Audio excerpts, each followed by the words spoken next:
Hello mes paillettes, j'espère que vous allez tous très bien. C'est un bonheur de vous retrouver pour une nouvelle vidéo. Même si c'est pas une vidéo super joyeuse, ça me fait quand même vraiment plaisir de vous parler de nouveau. De me retrouver face à la caméra et de savoir que vous serez derrière, ça fait du bien, ça fait du baume au cœur. Je vous fais cette petite vidéo parce que ça fait des mois que je n'ai pas mis de vidéo sur ma chaîne. La dernière vidéo c'est Noël, voilà précisément, le cadeau de Noël, ça fait un petit moment quand même. Et ça fait aussi plusieurs semaines que je ne suis plus vraiment active sur Instagram. Et vous êtes nombreux à me poser des questions, à vous inquiéter, donc c'est vraiment adorable de votre part. Vraiment c'est super gentil, ça me touche énormément. Et je m'en veux terriblement de ne pas pouvoir vous donner de nouvelles plus souvent. Mais la vérité, c'est que les nouvelles sont pas hyper joyeuses. Et ça m'embête de ne vous partager que des mauvaises nouvelles. Alors il n'y a pas que des mauvaises nouvelles, hein. Il y a quand même des choses qui vont bien dans ma vie, heureusement. Il y a des choses qui vont mieux aussi, je vais vous en parler dans un petit instant. Mais ça reste très très compliqué au niveau de la santé. Et je ne vous ai pas habitué à ce genre de partage. Je vous ai habitué à des partages fun, plein d'énergie positive, avec des paillettes, tout ça, voilà. Et là, du coup, de vous partager des problèmes de santé sur Instagram, les hôpitaux, les visites chez les médecins qui donnent rien, le moral dans les chaussettes, enfin voilà, j'avais pas envie de ne vous partager plus que ça. Et là, en fait, j'avais pas grand-chose d'autre à vous partager, malheureusement. Donc là je vais vous expliquer un peu plus en détail ce qui m'arrive, parce que je sais que vous êtes nombreux à me suivre sur Instagram, mais il y en a qui n'ont pas Instagram, donc vous posez beaucoup de questions aussi dans les commentaires sur YouTube, donc pour le coup dans les commentaires des vidéos de Swan et Néo, puisque sur les miennes, vu qu'il n'y a plus de vidéos, il n'y a plus tellement d'interactions, mais vous êtes nombreux dans les commentaires des vidéos des garçons à demander ce qui se passe, donc alors les garçons ont prévu aussi de faire une vidéo sur leur chaîne pour vous expliquer un peu plus ce qui se passe et comment ça les impacte eux. Et là, moi, je vais vous expliquer ce qui se passe dans ma vie, du coup, et les impacts que ça va avoir pour vous, forcément, puisque vous êtes concernés, évidemment, vu que je ne fais plus de contenu. Évidemment, ça vous concerne. Alors d'abord, qu'est-ce qui se passe ? Pour celles et ceux qui avaient suivi, j'avais déjà fait une vidéo l'été dernier, en fait. Pour celles et ceux qui sont déjà au courant, bon forcément, ça va être un peu de la répétition, mais pour les autres, l'été dernier, je vous avais déjà fait une vidéo pour vous expliquer que j'avais atterri 3 fois aux urgences pendant l'été pour des douleurs extrêmement fortes dans le bas du ventre et dans le bas du dos. Et à l'époque, en fait, on avait cru que c'était une infection des reins. Et donc j'avais eu plein d'examens, scanner, machin, prise de sang et compagnie, analyse d'urine pour les reins, etc. Et en fait c'était pas ça. Sauf que j'avais vraiment passé un été difficile. J'avais vraiment eu des crises de douleur, mais extrêmement fortes. J'avais l'impression qu'on me plantait un couteau dans le bas du dos. Ça m'avait mais vraiment foudroyée. Ça m'avait vraiment mise par terre, je pouvais rien faire. Et au bout de 3 visites aux urgences, ils n'ont rien trouvé. Ils m'ont juste dit, il faut vous reposer. Super, merci beaucoup. Et puis bien sûr, ils m'ont bourré d'antidouleurs pour me calmer un peu. Voilà, et donc je vous avais expliqué tout ça, je vous avais expliqué aussi que j'essayais de plus me reposer effectivement à la rentrée, de moins me stresser, de prendre un peu plus de temps pour moi, en espérant que ça allait s'améliorer. Et c'est vrai que sur le moment, ça s'était amélioré. Fin septembre, ça allait mieux, les douleurs dans le bas du dos s'étaient vraiment calmées. J'arrivais à vivre normalement, donc ça allait mieux, j'étais encore fatiguée, mais quand même ça allait, j'ai pu faire plein de choses.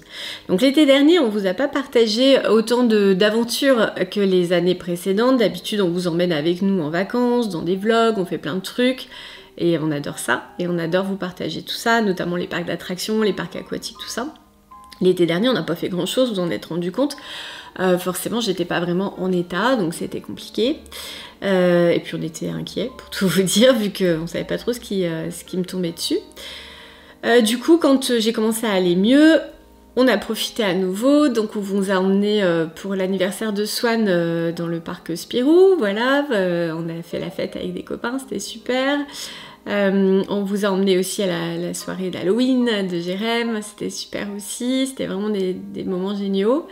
On a fait plein d'autres trucs, tout ça, on vous a partagé tout ça, c'était vraiment bien. Jusqu'à Noël. Noël, on vous a emmené au ski, on vous a emmené au chalet, voilà, c'était cool aussi, on a partagé plein de choses. Jusque-là, ça allait. Et puis, alors pour Noël, on a fait le Covid en famille. Bon, ça, je crois qu'aujourd'hui, quasiment tout le monde a fait le Covid, donc voilà, c'était pas vraiment une exception. Bon, ça nous a bien fatigués, bien mis par terre, on s'est un peu inquiété pour Greg à ce moment-là, parce qu'il avait des problèmes de respiration, des douleurs au niveau des poumons, tout ça, donc on a un peu flippé. Bon, finalement, tout est rentré dans l'ordre, tout le monde a récupéré. Les garçons étaient bien fatigués, mais après, ça roulait. Bon, on a démarré l'année 2022, on s'est dit, ça y est, c'est bon, tout ça, c'est derrière nous. Et puis, début janvier, j'avais rendez-vous routine, hein, vraiment, chez ma gynéco, donc rendez-vous annuel. Et là, dans la salle d'attente, donc je sais pas si le lien que vous avez fait, je sais pas, mais dans la salle d'attente du rendez-vous, les douleurs dans le bas du dos et dans le bas du ventre sont revenues. Donc les mêmes douleurs que l'été dernier. Ça démarre en fait, alors là c'est plus les filles hein, qui vont me comprendre, mais ça démarre comme des douleurs de règles en fait. Vous savez, juste avant d'avoir vos règles, quand vous avez des espèces comme des contractions en fait, hein, ça part dans le bas du dos, dans le bas du ventre. Alors on les a pas toutes au même endroit, moi c'est à cet endroit-là. Et pour les mamans qui me regardent, pour celles qui ont accouché, ben souvenez-vous de vos contractions juste avant l'expulsion du bébé, quand les contractions sont vraiment hyper rapprochées dans le bas du ventre, dans le bas du dos, vous avez l'impression que c'est tout dur, tout contracté, et que ça avance par vagues de douleur, et que là, pour celles qui n'ont pas encore demandé la péridurale, vous êtes en train de supplier l'anesthésiste. Vous voyez ce moment-là? Et ben c'est ça, voilà, les crises de douleur, c'est ça. Et ça m'a repris du coup précisément le 7 janvier, voilà, j'ai la date. Et donc j'arrive chez la gynéco et les douleurs ont commencé dans la salle d'attente, ça montait, donc j'arrive au rendez-vous, je lui dis bah écoutez ça tombe pas très bien, je commence à me sentir pas bien du tout, il n'y a pas de lien avec vous, enfin je pense pas, mais je me sens pas bien. Bon, elle me dit c'est pas grave, on va faire le rendez-vous de routine, vous me direz si je vous fais pas trop mal, etc. Bon, et là je lui dis écoutez c'est bizarre parce que j'ai l'impression que l'été dernier déjà, les douleurs je les ai eues au moment de mes règles, au moment des cycles. Je me demande s'il n'y a pas un lien quand même entre les deux. Donc là, elle fait un rapide topo sur un questionnaire de santé, on va dire, elle vérifie un peu tout. Donc là, la gynéco commence son examen et je vous fais un petit retour en arrière. Pendant qu'on était au ski, en fait, j'avais bien discuté avec une copine qui malheureusement souffre d'endométriose. Donc pour celles et ceux qui ne savent pas ce que c'est, l'endométriose, c'est une maladie horrible, qui fait extrêmement mal. Donc on en a beaucoup parlé récemment, donc je pense que vous savez à peu près à quoi ça correspond. En tout cas, ce qu'on peut retenir, c'est que c'est extrêmement douloureux. Et du coup, les douleurs, les contractions, tout ça, ça correspondait quand même un petit peu à ce que j'avais. Donc du coup, la copine m'avait dit, bah, demande quand même à ta gynéco si c'est pas ça, parce qu'il y a quand même beaucoup de points communs dans les douleurs que tu me décris et dans ce que moi je subis chaque mois. Et d'ailleurs, je profite de cette vidéo pour toutes les femmes qui sont atteintes d'endométriose. Force à vous et respect pour ce que vous endurez parce que c'est vraiment horrible. C'est une maladie qui fait mais tellement souffrir, on n'imagine pas quand on n'en est pas atteinte, mais c'est vraiment très difficile à vivre, donc vraiment courage à vous, je pense vraiment très très fort à vous. Du coup je demande à ma gynéco, je dis vous pensez pas que ça peut être de l'endométriose? Elle fait tous les examens, tout ça, elle me dit bah je suis pas sûre, hein, peut-être, mais ça a pas l'air flagrant. Elle me dit on va vous faire le petit examen de contrôle, la petite écho de contrôle, on va voir si tout va bien à l'intérieur. Et là elle me fait l'examen et ping, elle me dit ah bah il y a une anomalie. Donc là je l'avais pas dit sur Instagram, j'avais pas expliqué ce que c'était en détail puisque voilà, moi je suis pas très à l'aise pour parler de tout ce qui est intimité féminine, tout ça, mais bon, je pense qu'au bout d'un moment, il n'y a pas de raison que ça soit tabou, hein, c'est de la santé après tout, voilà. Donc à ce moment-là, elle se rend compte que j'ai un kyste sur l'ovaire gauche. Donc les kystes, ce qu'on appelle les kystes fonctionnels, chez les femmes, c'est assez classique, moi j'en ai déjà eu plein, il y a beaucoup de femmes qui en ont, ça vient, ça part. C'est souvent indolore, en fait on sent rien, voilà. On s'en rend compte souvent quand ils éclatent, en fait, c'est là que ça fait un peu mal. Mais la plupart du temps, c'est des kystes fonctionnels, il n'y a rien d'anormal. Sauf que là, elle me dit, là par contre, il y a un petit souci, c'est que dans ce kyste, il y a une poche de sang, en fait. Donc c'est pas un kyste fonctionnel, et il est possible que ce soit un kyste d'endométriose. Donc elle me dit, soit c'est un kyste endométrium, soit c'est un kyste qu'on appelle un kyste hémorragique. Donc avec du sang dedans, donc dans les deux cas c'est à surveiller en tout cas. Donc elle me dit si jamais c'est de l'endométriose, ça peut du coup expliquer vos douleurs. Donc hop, vous allez partir faire un IRM pour vérifier si c'est ça. Donc me voilà sortie du rendez-vous en stress forcément, parce que je me dis mon Dieu, si c'est de l'endométriose, j'ai pas fini, je vais souffrir très très longtemps. Et puis avec l'IRM à faire. Du coup, entre-temps, les douleurs augmentent. Mais augmentent au point de me retrouver couchée comme l'été dernier en fait. C'est-à-dire je ne pouvais plus mettre un pied devant l'autre. J'avais l'impression que j'allais accoucher. Alors que forcément, je n'étais pas enceinte. Donc il n'y avait rien qui allait arriver.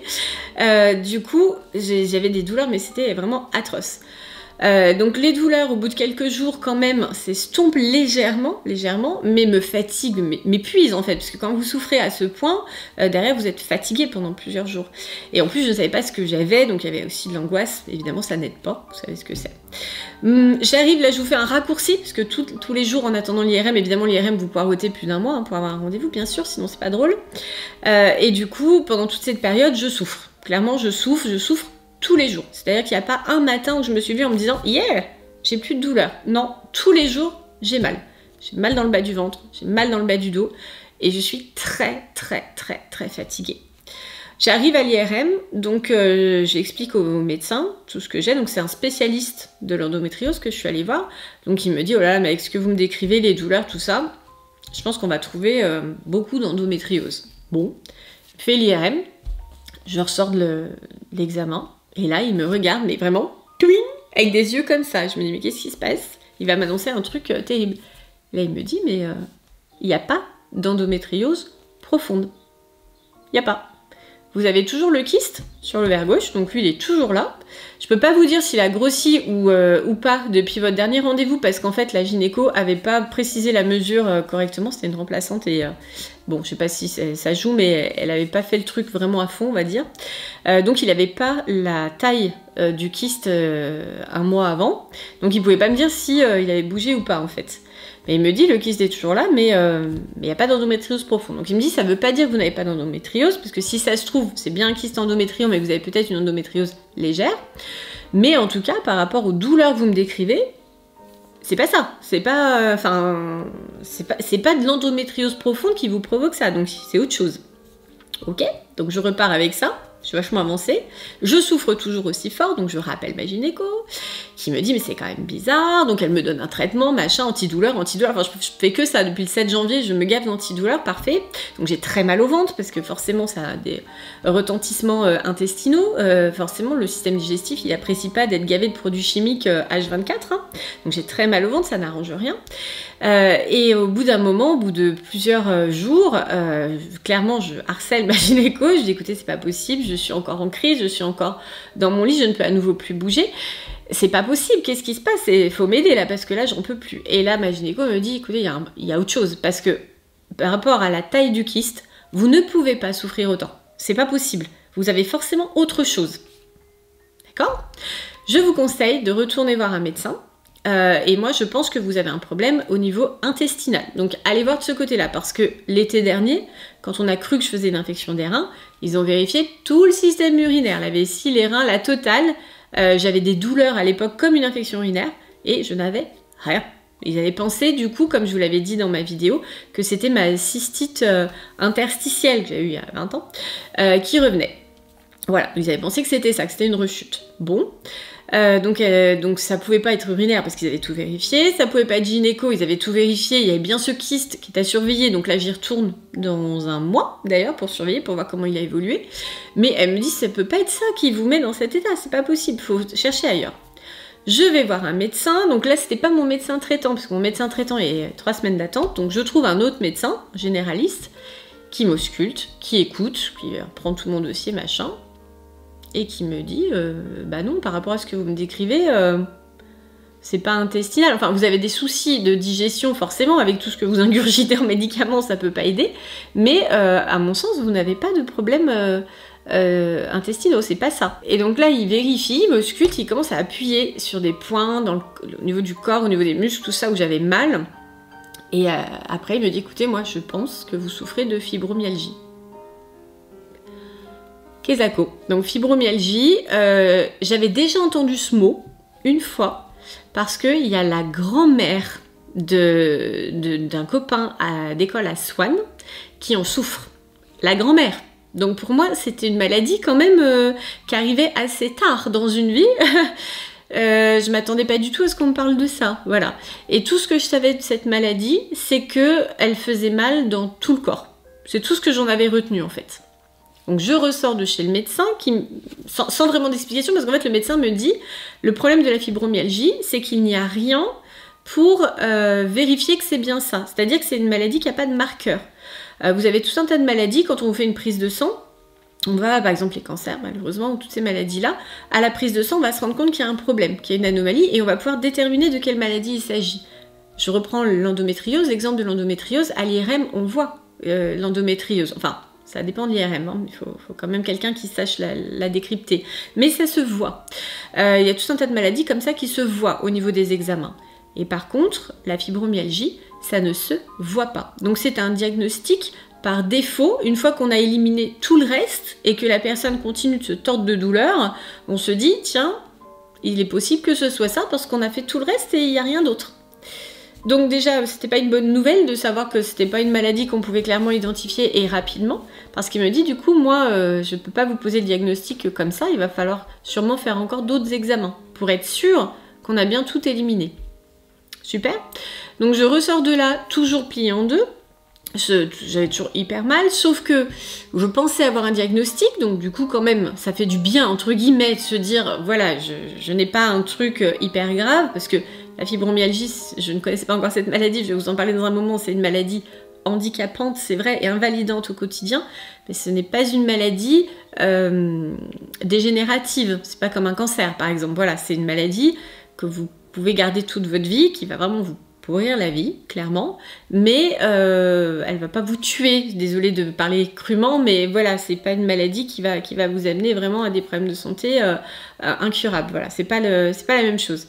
Donc du coup, je me disais, bon, bah, j'ai quand même un diagnostic, et puis surtout, le médecin me donne à ce moment-là un traitement. Donc, il me traite à ce moment-là pour la fibromyalgie potentielle, il me dit, voilà, on va essayer ça, on verra bien, ok, encore des produits chimiques. Donc, il me donne des antidépresseurs, que la fibromyalgie se soigne à coups d'antidépresseurs, et il me donne un relaxant musculaire. Donc moi j'arrive chez moi, je suis au bout de ma vie. En termes de douleur, je ne peux plus mettre un pied devant l'autre à nouveau. Je suis à nouveau en crise en fait. Donc encore une fois, depuis le 7 janvier, j'ai pas eu une seule journée sans douleur, mais j'ai eu des journées où la douleur était supportable, où je pouvais faire des choses quand même. Sauf que là, quand je suis allée voir le médecin, j'étais à nouveau en crise. Donc qui dit crise dit alité. Je peux plus mettre un pied devant l'autre. Je peux plus rien faire. Tellement j'ai mal, tellement je souffre. Du coup, là je me dis, ben, je vais essayer parce que j'en peux tellement plus. J'essaye l'antidépresseur, c'est pas possible, mon corps le refuse complètement, donc voilà, pas possible, je ne peux pas le prendre. J'essaye le relaxant musculaire et là c'est un miracle vraiment. Alors pour le coup, ça relaxe, mais ça relaxe vraiment, c'est-à-dire que le lendemain je suis complètement stone, il faut le prendre le soir avant de dormir. Donc le lendemain, je suis complètement stone. D'ailleurs, à ce moment-là, je vous ai encore des stories sur Instagram et je vous avais expliqué que j'étais complètement dans le gaz. Détendue, hein. Oula, vraiment relaxée. Là, vous pouvez me dire ce que vous voulez. C'est là, ouais, ok, peace, tout va bien, mes amis, c'est pas un problème. Enfin bref, j'étais vraiment sur un nuage. Mais au niveau des douleurs, c'était merveilleux. C'est-à-dire que ça m'a relaxé les muscles qui étaient complètement contractés et ça m'a vraiment soulagée. Donc là, au bout de 2-3 jours de relaxant musculaire, j'avais l'impression de revivre. Oh, je me disais, c'est merveilleux, j'ai à nouveau une vie, quoi. J'ai moins mal, je peux bouger, je peux faire des choses, parce que j'étais arrivée à un stade où c'était l'horreur. C'est-à-dire que je ne pouvais plus rien faire. Je ne pouvais bien sûr plus travailler, hein, plus de vidéos, plus de tournage, plus rien. Mais même dans ma vie quotidienne, je ne pouvais plus rien faire. C'est-à-dire que même me lever, me doucher, je pouvais même pas me faire à manger. Enfin, tout ça devenait hyper compliqué. Je me douchais même pas tous les jours, pour vous dire. Je pouvais plus, tellement j'avais mal partout. Et là, je revis. Donc là, je reste très fatiguée. Puis en plus, ça fait des mois que je souffre. Donc forcément, le corps il a du mal à se remettre. Mais j'ai moins mal. Donc là, c'est une période un peu d'accalmie que je vous partage d'ailleurs sur Instagram à ce moment-là en vous disant « Yeah, ça y est, je vais un peu mieux ». En parallèle, je me renseigne sur la fibromyalgie et j'apprends que c'est vraiment pas une maladie qu'on a envie d'avoir, clairement. C'est une maladie pourrie, vraiment très très difficile au quotidien. Mais bon, Je ne suis pas sûre à ce moment-là d'avoir une fibromyalgie, c'est juste que le médecin m'a indiqué. Donc en parallèle, je reprends les rendez-vous médicaux. Donc forcément avec des délais, avec tout ce qu'on connaît, le grand bonheur. Et puis, le relaxant musculaire, en fait, il ne faut pas le prendre plus de 2 à 3 semaines. D'abord parce qu'au bout d'un moment, il ne fait plus effet. Et puis aussi parce qu'il détraque à nouveau le système digestif. Donc là, on part à Londres à ce moment-là pour l'anniversaire de Néo. Donc on doit être... je me souviens même plus. Parce que je vous expliquerai après, mais ça a des répercussions du coup sur la mémoire et sur beaucoup de choses et sur la concentration. Donc du coup, je crois qu'on a dû partir, son anniversaire c'est le 13 février, mais on n'est pas parti le 13 février. Ou si, je sais plus. Ah si, on est parti le week-end de son anniversaire. Voilà, quand je vous dis que j'ai plus de mémoire. Si, on lui a fait la surprise, c'est ça. On est parti le week-end de son anniversaire. Donc le relaxant musculaire, je l'ai démarré mi-février. Voilà, ça me resitue dans le temps. Du coup, on arrive à partir à Londres pour Néo. Donc là, je donne tout ce que j'ai en termes d'énergie, clairement, pour qu'il passe un super week-end. Je souffre pendant le week-end, bien sûr. On visite les studios d'Harry Potter à Londres. Donc ça, très sympa, au fait, hein, si vous avez l'occasion. Je vous recommande, c'était très cool, très chouette. Par contre, bah, forcément, il faut rester debout. Il faut faire des files d'attente, voilà. Et là, c'est très très difficile pour moi. Je souffre vraiment beaucoup au niveau du dos et du ventre, toujours. Donc, le week-end se passe, je prends vraiment sur moi. Et on rentre de Londres, forcément, derrière, je suis fracassée. Donc, je refais une crise dans la foulée. Et là, le relaxant musculaire fait rien. Je suis vraiment HS. En parallèle, donc, j'avance au niveau médical. Je prends rendez-vous avec une rhumatologue et avec mon médecin généraliste, mon médecin traitant, voilà, que j'avais toujours pas pu voir. Donc je prends ces 2 rendez-vous en parallèle. Et là, je suis dans un état de santé, après Londres, où mon état se dégrade complètement. C'est-à-dire qu'il y a les périodes de crise, donc toujours les crises où j'ai l'impression que je vais accoucher, voilà, donc en termes de douleur, sur une échelle de 1 à 10, il y a quoi au-dessus de 10? Voilà. Si on me demande d'évaluer la douleur, je vais vous dire, bah en fait c'est au-dessus de 10. C'est clairement, pour Swan, j'ai accouché sans péridurale, Swan il faisait 4,70 kg, j'en ai un meilleur souvenir que mes crises là de douleur. C'est pour vous situer un petit peu l'intensité du truc, quoi. Et tout se dégrade, c'est-à-dire que bon, j'ai extrêmement mal au ventre, comme je vous l'avais dit. Au niveau digestif, tout ce que je mange, ça me fait mal. J'ai des douleurs à ce moment-là au niveau des épaules également. Mes épaules se paralysent, c'est-à-dire que quand je me lève le matin, je suis complètement raide. Au niveau des épaules, au niveau du bassin, au niveau des hanches, je suis presque paralysée. Tous les mouvements me font excessivement mal. Donc là, vous voyez, je bouge beaucoup mieux. Bon, en plus, aujourd'hui, je vous fais la vidéo un jour où je vais bien, parce que sinon, c'est pas la peine, je peux pas tourner. Et là, clairement, vous voyez, je peux bouger. Alors, même si là, ça me fait mal, clairement, je peux pas aller bien plus loin. Mais à ce moment-là, fin février, je peux à peine faire ça, quoi. C'est incroyable. Ça me paralyse au niveau des épaules, au niveau des bras, des douleurs, et mes mains enflent et deviennent tellement gonflées que je peux à peine les bouger. À ce moment-là, je perds toute ma force. Je peux à peine ouvrir une bouteille d'eau. Ça devient flippant. Bah, vraiment flippant. Là, je me dis, mais bon sang, mais qu'est-ce qui m'arrive, quoi? Qu'est-ce qui m'arrive? Mon corps me lâche. C'est quoi la prochaine étape, quoi? Là, en vous en reparlant, c'est dur parce que, vous le savez, moi, je suis une personne plutôt positive. En tout cas, j'essaye de l'être. Je suis une personne très optimiste. J'essaye toujours de voir le verre à moitié plein, tout ça. Mais arrivé à ce stade-là, le verre à moitié plein, je le voyais plus, quoi. Parce que vraiment, j'avais l'impression mais que j'allais mourir. Je me disais, c'est pas possible, mon corps se désintègre. Qu'est-ce qui m'arrive? Qu'est-ce qui se passe? À côté de ça, je commence à avoir des problèmes au niveau de la vue. Je peux plus conduire au bout d'un certain moment, c'est-à-dire que la vue se floute, je vois flou, donc je vois plus la plaque d'immatriculation de la voiture de devant par exemple. Là je me dis mais je deviens un danger sur la route, en plus je suis très fatiguée, épuisée, j'ai des moments d'absence, donc je me dis mais je suis un danger public donc je peux plus conduire, donc du coup pour aller chercher Swan à l'école, ce qui est mon petit moment où je le récupère, il me raconte sa journée, j'adore ce petit moment de complicité, on est tous les deux, voilà, je fais vraiment attention à ce qu'on ait des moments aussi tous les deux.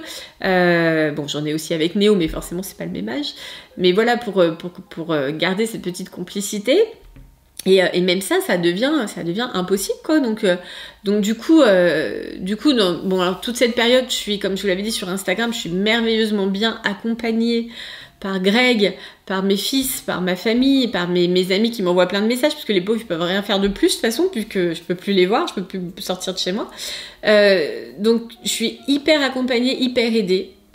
Clairement, Greg, je pense que là, je pourrais leur demander en mariage, vous voyez, parce que vraiment, tout ce qu'il fait depuis le début de l'année, pour moi, c'est...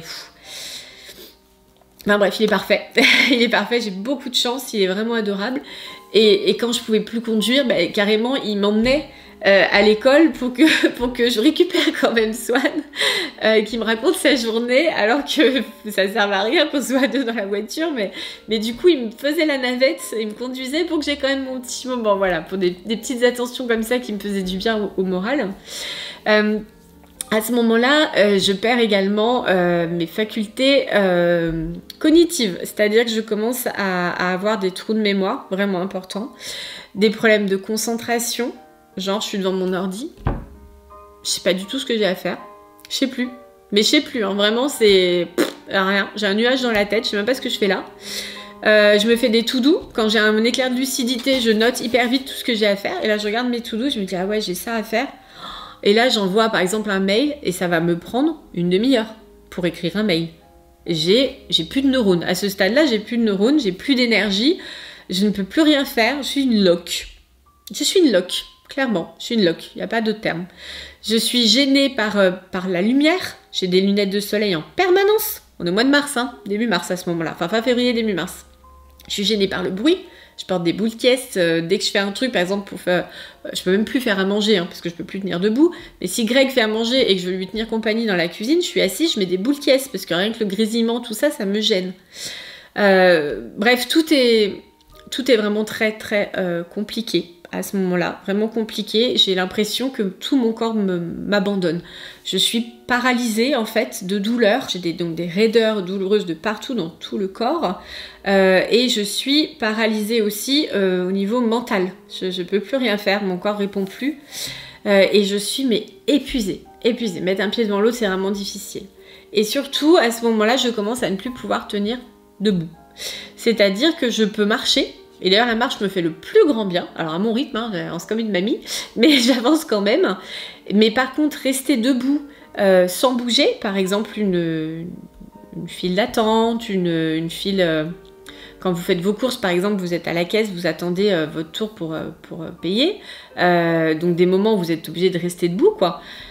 Au bout de 10 minutes, allez grand max, mais je me tords de douleur. C'est pas possible, je peux pas rester debout. Et d'ailleurs, mes précédentes vidéos, je sais pas si vous vous souvenez, je les tournais debout. Celle-ci, je vous la tourne assise. Je ne peux toujours pas aujourd'hui me tenir debout. C'est toujours pas possible, en tout cas pas plus d'un quart d'heure. Au bout d'un quart d'heure, c'est tchac, la crise. Donc, au mois de mars, je vais mal. Clairement, je vais mal. Du coup, je suis de plus en plus rare sur Insta, parce que j'ai pas envie de...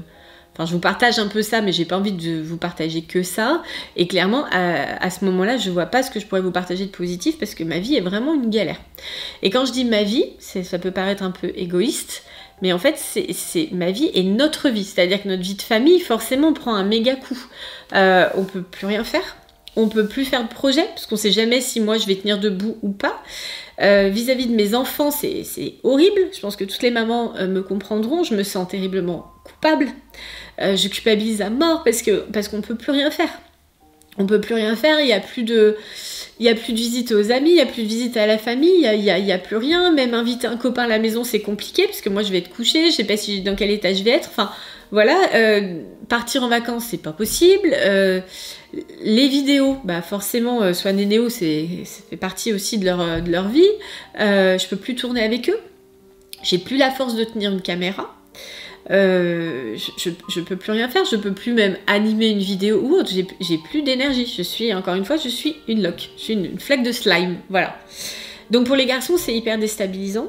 Ils ont l'habitude d'avoir une maman hyper dynamique. Moi, je suis d'habitude positive, dynamique. Hop, hop, hop, on va faire ci, hop, hop, hop, on va faire ça. T'as envie de faire ça? Aucun problème, je te l'organise. Hop, hop, hop, on y va. Et là, d'un coup, ils ont rien. Ils ont un truc qui a plus d'énergie, qui a plus rien, qui peut plus rien faire en face d'eux, et ils comprennent pas. et ils comprennent pas. Et c'est difficile. C'est vraiment difficile à cette période-là. Au début, il y a toute la vie, on va dire, personnelle forcément qui bascule, et en même temps, il y a la vie professionnelle. C'est-à-dire que moi, j'essaye au début de raccorder les wagons. Dès que j'ai un peu d'énergie, j'essaye de travailler, j'essaye de rattraper le retard, tout ça. Et c'est une période très compliquée, c'est le bazar, évidemment, parce que j'ai plein de choses à faire. Et en plus je déteste planter les gens, je déteste ne pas être à fond dans ce que je fais, ou de dire aux gens bah voilà, on a une deadline, je m'engage à rendre tel truc à tel moment, et puis finalement bah non, je suis pas dans les temps, bah non, désolé, je vous plante. Voilà, ça c'est vraiment quelque chose qui est difficile pour moi. J'aime bien tenir mes engagements, voilà, j'aime bien, par rapport à mes enfants, je tiens à mes promesses. Quand je leur promets quelque chose, je fais tout pour honorer ma promesse, et dans le monde du boulot, j'essaye de tenir mes engagements aussi, c'est vraiment quelque chose d'important pour moi. Et à partir de là, je ne peux plus tenir mes engagements, évidemment. Je parviens en début d'année, bon gré mal gré, à boucler l'agenda et le cahier de texte de Swan et Néo, parce que vous savez que ça s'est fait très longtemps en avance, donc ça j'arrive à le boucler. Je remercie encore d'ailleurs Samantha qui se reconnaîtra pour sa patience, parce que c'était vraiment pas facile. J'arrive à boucler ça in extremis. Par contre, mon agenda, ben voilà, là ça fait partie des mauvaises nouvelles que je vous annonce aujourd'hui. Mon agenda, je n'ai pas réussi à le boucler, tout simplement parce que au moment de le boucler et au moment de faire la séance photo, j'étais au fond de mon lit, tordue de douleur. Voilà, donc il n'y aura pas d'agenda Sophie Fantasy cette année. Et forcément pour le moral, ça me fait du mal, bien sûr, puisque voilà, c'est un projet que j'adore vous partager. Cette année, en plus, il devait y avoir encore plus de paillettes, encore plus d'ondes positives, tout ça. Donc forcément, ça a été très très dur de renoncer à ça. Voilà, il y a eu d'autres projets, les garçons vous en parleront, je pense, plus dans leurs vidéos, mais il y a eu d'autres projets auxquels on a dû renoncer, puisque j'étais pas en état de le faire. Et puis forcément, vu que moi je peux pratiquement plus travailler en début d'année, Greg me remplace sur certains trucs, mais au bout d'un moment, lui c'est pareil, il se retrouve avec une accumulation de boulot. Et puis en plus, à la maison, je peux pratiquement rien faire. Je peux pas faire à manger, je peux plus faire les courses, bon, le ménage, le repassage, c'est même pas la peine d'y penser, je peux à peine sortir de mon lit. Donc du coup, voilà, il faut qu'il soit un peu partout. Donc c'est le bazar, clairement c'est le bazar. On arrive comme ça, bon gré mal gré, au mois de mars, mi-mars, et là je rencontre mon médecin traitant. Donc là je lui explique la situation. Là il me dit ouh là là, mais attendez, la fibromyalgie c'est une maladie qui est hyper difficile à diagnostiquer, donc ça c'est déjà ce que m'avait dit le précédent médecin. Il me dit c'est par élimination, ok. Et il me dit surtout, mais j'espère pour vous que c'est pas ça, parce que c'est une maladie terrible. C'est une maladie terrible qui est invalidante, les gens souffrent le martyre, ils ont plus de vie, quoi. Vraiment, j'espère que c'est pas ça. Alors quand vous avez un médecin qui vous a dit un mois avant, je pense que c'est une fibromyalgie, et que là vous avez votre médecin traitant qui vous dit j'espère que c'est pas ça, parce que c'est une maladie horrible, vous allez souffrir le martyre toute votre vie, au niveau du moral, voilà, c'est dur. C'est dur, clairement. Là, je suis ressortie du rendez-vous. Voilà, c'était parfait. J'étais complètement déprimée. Super. Et donc là, il me dit, en résumé, moi, je vous diagnostique pas, de toute façon.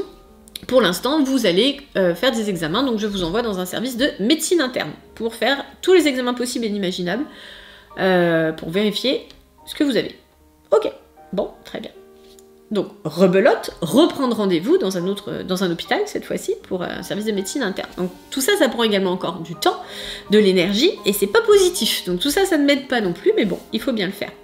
En parallèle, je rencontre enfin une rhumatologue. Donc, elle me fait tout un tas d'examens, elle me dit, bon, on va faire des radios de vos épaules et de votre colonne vertébrale, et on va faire une prise de sang, pour voir où on en est. Donc on fait tout ça, entre-temps elle part en vacances, donc le temps qu'elle revienne, le temps que j'ai les résultats, ça dure des semaines. Moi je ne vais pas mieux pendant ce temps-là, donc c'est toujours très compliqué. Et là elle me revoit, donc elle me dit, bon, les radios n'ont rien donné, donc c'était plutôt une bonne nouvelle. Elle me dit, vous avez rien aux épaules, vous avez rien à la colonne, donc ça élimine plusieurs maladies, notamment la spondylarthrite ankylosante. Et elle me dit, par contre, vous avez une belle scoliose, effectivement, je découvre sur la radio que j'ai une colonne vertébrale comme ça. Je ne le savais pas, comme quoi on apprend des choses, mais elle me dit que c'est pas ça qui me provoque les douleurs, ça peut pas être ça. Et la prise de sang, il révèle que j'ai pas beaucoup d'anticorps, il me manque des globules blancs, il me manque des leucocytes, tout ça, donc j'ai un système immunitaire qui est pas au top. Bon, en même temps, je suis crevée, donc forcément, c'est que ça doit pas bien marcher quand même. Et elle me dit surtout que je n'ai plus de vitamine D. Elle me dit, vous êtes carencé en vitamine D, c'est le terme qu'elle a utilisé, c'est votre vitamine D est effondrée. Bon, et vous n'en avez plus du tout, donc ça peut expliquer la fatigue, l'épuisement et les douleurs, parce que quand vous manquez de vitamine D, en fait, vous vous retrouvez avec des douleurs musculaires. Donc ça correspond bien sûr avec ce que j'ai à ce moment-là, donc elle me dit peut-être que c'est ça. Ok, donc elle me dit je vais vous donner de la vitamine D et un traitement antidouleur, rebelote. Elle me dit par contre j'ai pas l'impression... Elle me dit j'ai pas l'impression que ce soit une spondylarthrite ankylosante. Donc elle me dit la seule chose qui reste c'est un lupus. Quoi? C'est quoi encore cette bête? Voilà. Elle me dit peut-être ça. Donc on va refaire des analyses de sang dans 3 à 6 mois. Ok. Elle me dit en attendant je vais vous donner donc des antidouleurs et des anti-inflammatoires précisément à ce moment-là. Et elle me dit moi je pense quand même que c'est une fibromyalgie.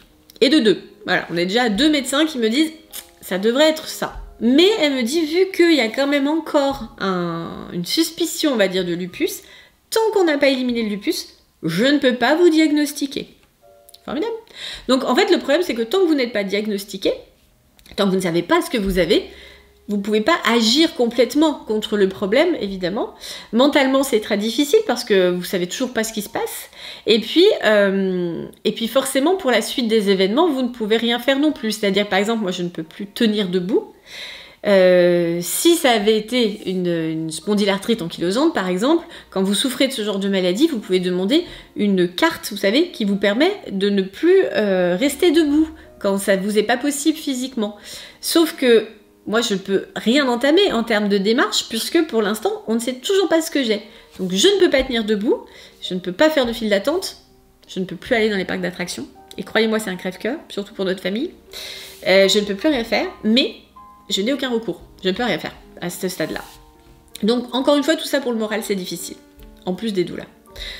On arrive ensuite au mois d'avril. Et là, je me suis énormément renseignée sur la fibromyalgie. Du coup, vu qu'il y avait déjà un premier médecin qui m'en avait parlé, plus la rhumatologue, je me dis, si ça se trouve, c'est ça. Donc là, je me renseigne à fond sur la fibromyalgie. Donc à chaque fois que je fais une crise et que je me retrouve couchée, je lis. Je fais des recherches sur la fibromyalgie, je lis des témoignages de guérison, de préférence. Donc il y en a très peu, c'est une maladie normalement dont on ne guérit pas. Il y a quelques personnes qui ont réussi à en guérir, mais elles sont tellement rares qu'elles ont écrit des bouquins sur la question, c'est pour vous dire. Je lis tout ça. Et j'avance quand même sur certaines, on va dire, sur certaines progressions. C'est-à-dire que je me rends compte, comme c'est une maladie quand même inflammatoire, qu'avec un régime anti-inflammatoire, on peut améliorer quand même les symptômes. Donc là, je commence à retirer de mon alimentation tout ce qui va être inflammatoire. Les produits laitiers. Moi, je suis une grande amatrice de fromage, donc croyez-moi, c'est une souffrance. J'enlève aussi la viande rouge, j'enlève la friture, j'enlève les sucres rapides. Voilà, donc j'enlève plein de trucs. Voilà, donc ça, je me dis, ça va quand même être positif au bout d'un moment. Et effectivement, il y a un mieux. Alors, c'est très long, hein, évidemment. Ça prend des semaines, mais au bout de plusieurs semaines, j'ai quand même nettement moins mal au ventre. Et j'arrête aussi les traitements antidouleurs parce que je me rends compte que finalement ça ne me fait pas grand chose, ça m'aide pas, je ne vais pas mieux, mais par contre au niveau digestif c'est horrible. Donc j'arrête tout ça, je mange mieux et là j'ai quand même un sentiment d'amélioration. Et là je commence à me dire on va peut-être sortir du tunnel, c'est-à-dire que j'ai toujours mal. Je me lève le matin, j'ai mal, je suis paralysée au niveau des épaules, donc il faut que je fasse des exercices, des étirements, tout ça pour démarrer ma journée. Mais une fois que ma journée est démarrée, j'arrive quand même à faire une journée. Donc déjà, il y a de l'amélioration. Je reprends le travail, je peux faire pas mal de choses, je peux même aller faire les courses avec quelqu'un qui m'aide, parce que je ne peux pas porter les sacs. Mais voilà, j'arrive à revivre un petit peu, on va dire. C'est à ce moment-là notamment que j'ai pu aller, je vous l'ai partagé sur Instagram, j'ai pu aller avec Poussine voir Disney sur glace, c'était un de mes rêves de gosse, donc c'était super, ça m'a fait plaisir. On a pu faire quelques tournages aussi après pendant les vacances de Pâques, on a pu aller aussi à Médine Asia. C'était épuisant, j'étais hyper malade après, mais sur le moment j'ai pu faire tout ça. Donc il y avait quand même une petite sensation d'amélioration. Par contre, il y avait toujours les crises de douleur qui revenaient. Je fais à peu près 2 crises par mois. Donc il me couche complètement. Voilà, c'est la crise, je la sens arriver, elle commence à monter dans le dos, elle rejoint le ventre, et là, tout se détraque, j'ai mal partout, je suis complètement en vrac, je ne peux plus rien faire, je me tords de douleur dans le lit, voilà, il n'y a plus rien à faire. Et on n'a toujours pas d'explication pour ces crises. Donc ensuite, je vais au rendez-vous de médecine interne, voilà, donc là, je lui explique que je vais un petit peu mieux en termes d'énergie. J'ai également démarré la vitamine D, puisque comme j'étais complètement carencée, là, j'ai des doses de cheval de vitamine D. J'ai démarré ça, et au bout de plusieurs semaines, je sens quand même, voilà, que en termes d'énergie, il y a quand même un petit mieux. Je dors très mal depuis le début de l'année, enfin, je dormais déjà mal avant, mais là, c'est encore pire, j'ai des nuits... éprouvante, j'ai l'impression que je me bagarre toute la nuit, je me réveille le matin, j'ai des douleurs de partout, comme si vraiment j'avais fait un combat de boxe. Et du coup, je me réveille aussi fatiguée que la veille quand je vais me coucher. Donc c'est difficile évidemment. Et toute la journée, comme je vous l'avais dit, j'étais en mode zombie. Sauf que là, je me réveille toujours aussi fatiguée, mais j'ai l'impression quand même dans la journée d'un mieux-être. Et d'ailleurs là, vous voyez la vidéo que je vous fais, il y a de l'énergie dedans. Il y a de l'énergie, je m'en rends compte. Il n'y en avait plus du tout. Il y a allez, peut-être 2 semaines, j'aurais jamais pu vous faire ce genre de vidéo. J'avais vraiment zéro énergie, quoi. Là, je me rends compte qu'il y a quand même plus d'énergie. Donc, je suis quand même un petit peu positive, quoi, optimiste. Je me dis, ouais, il y a un petit mieux. Alors, c'est peut-être l'alimentation, c'est peut-être tout ce que je fais aussi, parce que j'ai vu que pour la fibromyalgie, il y avait plein de choses pour éliminer les toxines, pour améliorer aussi les douleurs avec des bains chauds, des choses comme ça. Donc, je mets plein de choses en place et je me dis, bah tiens, c'est peut-être ça qui commence à aller mieux. Et là, je rencontre du coup la doctoresse de médecine interne. Donc, pareil, tous les examens, tout le machin, tout ça. Donc là, elle me dit, au niveau des examens sanguins, on va en refaire dans 1 mois et demi à peu près, pour voir comment va votre système immunitaire, parce que c'est pas normal que votre système immunitaire soit dans les choux. Donc il faut qu'on voit comment ça évolue. Elle regarde les radios, elle me dit, bah moi je suis pas d'accord pour la spondylarthrite ankylosante. Ok, vous n'avez rien aux radios.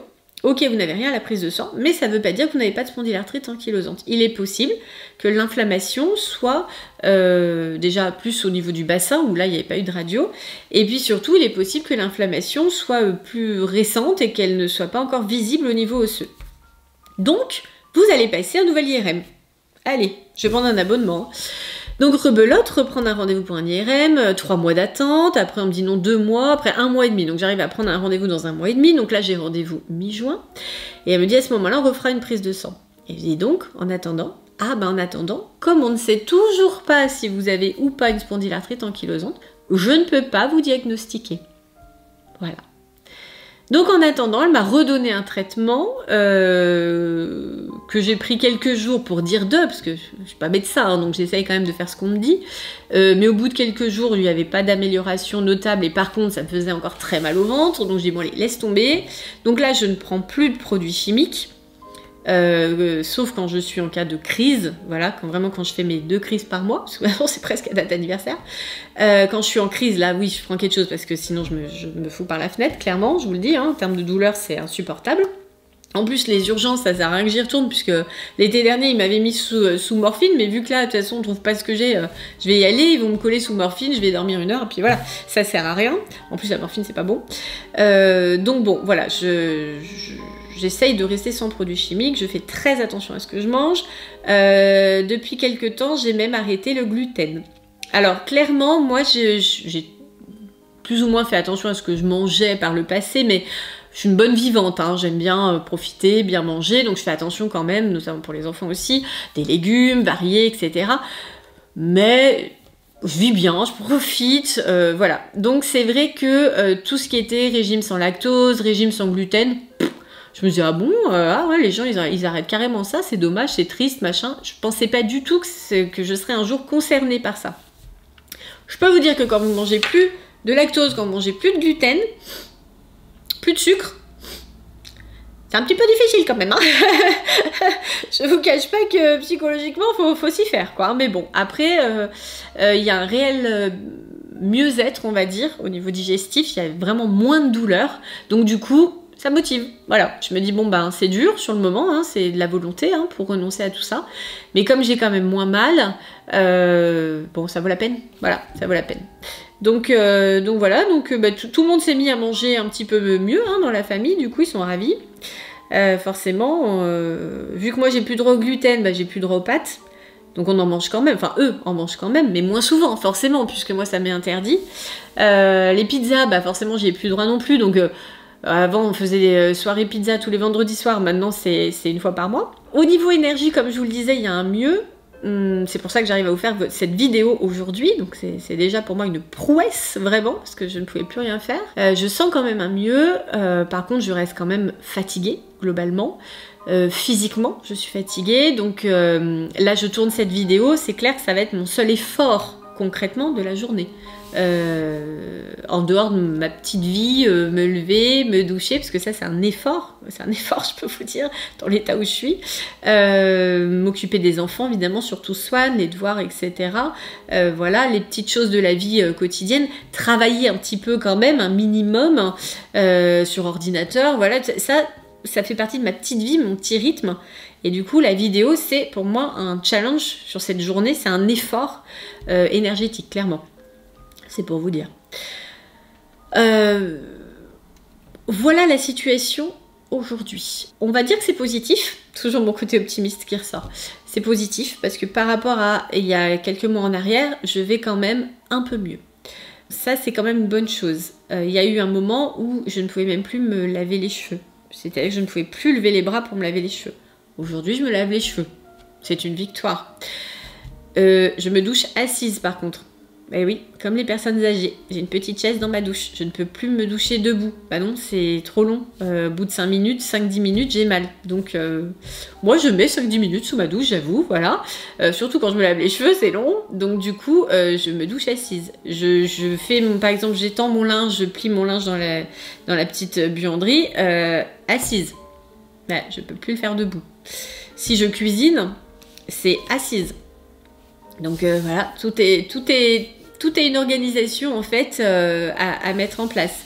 Les courses, quand je vais faire les courses, c'est accompagné. Je ne peux pas pousser le chariot parce que c'est trop lourd, je ne peux pas porter les sacs, c'est trop lourd. Et en caisse, s'il y a du monde, je laisse la personne en caisse et moi je vais marcher. Parce que je peux marcher. Marcher, ça va. Voilà, faut pas que je m'arrête. Mais je ne peux pas rester debout en caisse. C'est pas possible.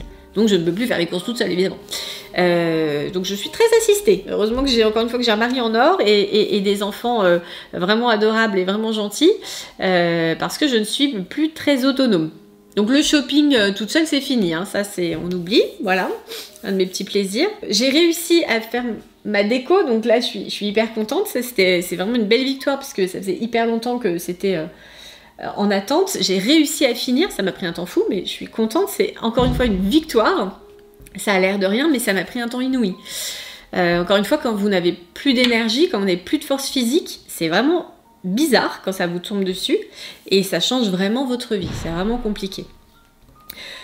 Aujourd'hui, quels sont les projets ? Comme je vous disais, je vais un petit peu mieux en termes d'énergie, donc j'espère arriver quand même à tourner de nouveau, c'est quand même tout ce que j'aime faire. Pour l'instant, je tourne un petit peu avec Swan et Néo, j'ai repris un peu les tournages avec eux sur leur demande. Pas tous, hein, je peux pas encore faire partie de tous les tournages, notamment les vlogs, les tournages debout, tout ça c'est compliqué. Mais les tournages assis, ça y est, je commence à reprendre un petit peu avec eux, donc ça c'est un grand bonheur pour nous, parce qu'on adore ces moments où on est ensemble, on s'éclate ensemble, et ça nous manquait terriblement. Donc ça j'ai repris. Les vidéos sur ma chaîne, je vais pas vous faire de fausses promesses, je sais pas du tout. J'essayerai bien sûr, hein, mais ça dépendra de mon énergie. Instagram c'est pareil, si j'ai des choses positives, je vous les partage. Si c'est pour vous dire encore j'ai mal ci, j'ai mal là, j'ai tel problème, je suis allée voir tel médecin, alors je vous partagerai quand même les grandes nouvelles entre guillemets quand il y a vraiment une avancée ou un diagnostic ou autre, parce que vous êtes nombreux à vous inquiéter, donc, et encore merci hein, du fond du cœur pour tous vos messages, puisque vous êtes vraiment également une grande bouffée d'oxygène dans cette période difficile. Merci, vraiment merci beaucoup pour tout ce que vous nous insufflez de positif, c'est vraiment adorable. Donc je continuerai quand même sur Insta à vous donner des nouvelles de temps en temps parce que je sais que sinon vous vous inquiétez. Mais je peux pas m'engager à vous dire je vais faire ci, je vais faire ça, j'en sais rien. Voilà.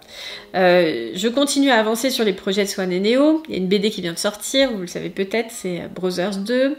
Qu'est-ce que j'ai fait d'autre pour eux là dernièrement, la boutique bien sûr qui avance, Soho Shop, vous connaissez aussi, avec des petites nouveautés comme celle-là dont je suis plutôt fière, voilà, des nouveautés pour les garçons aussi.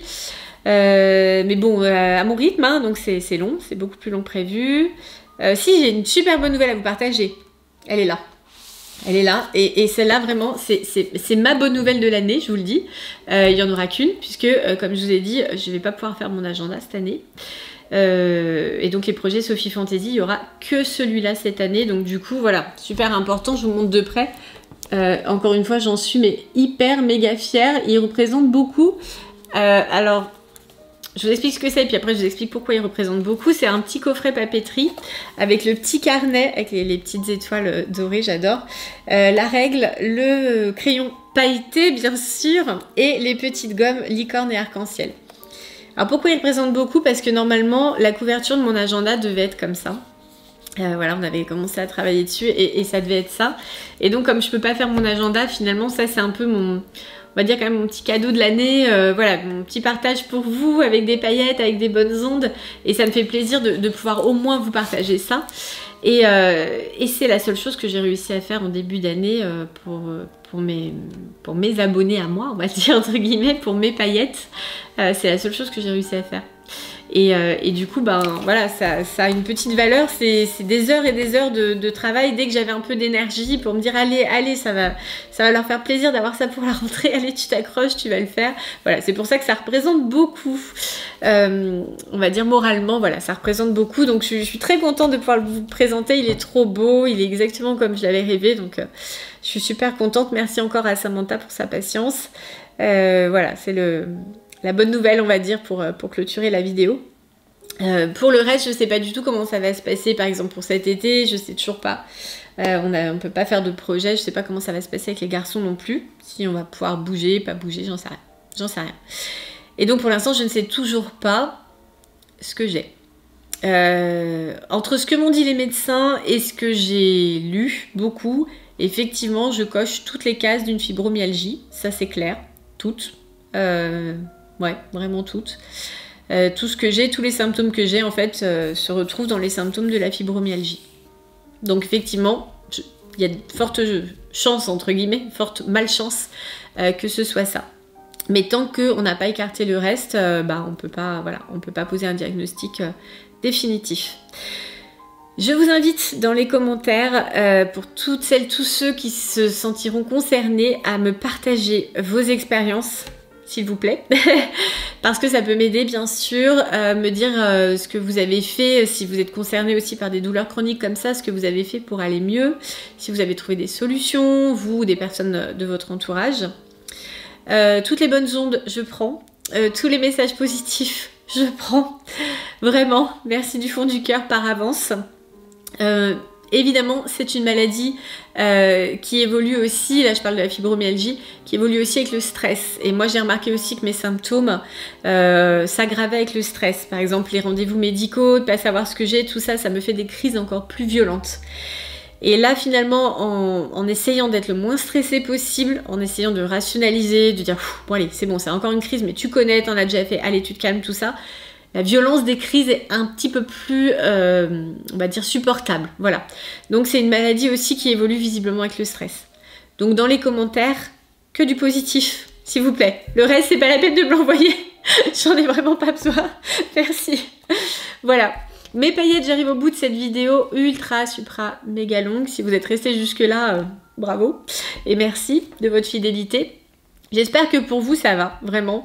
J'ai l'habitude en temps ordinaire de vous envoyer des bonnes ondes et vraiment j'espère là quand même parvenir à vous en transmettre à travers tout ça. J'espère que pour vous ça va, que vous vous accrochez, que vous gardez le moral, que vous prenez la vie côté paillettes, c'est important. J'essaye moi de continuer de la prendre côté paillettes, même s'il y a des jours où c'est difficile. Mais encore une fois, vos messages me font beaucoup de bien, donc voilà, on reste en connexion positive, vous et moi. Je vous fais plein de bisous pailletés, je pense très fort à vous. Merci encore pour tout. Je vous aime du plus profond de mon cœur. Plein de bisous pailletés, à bientôt.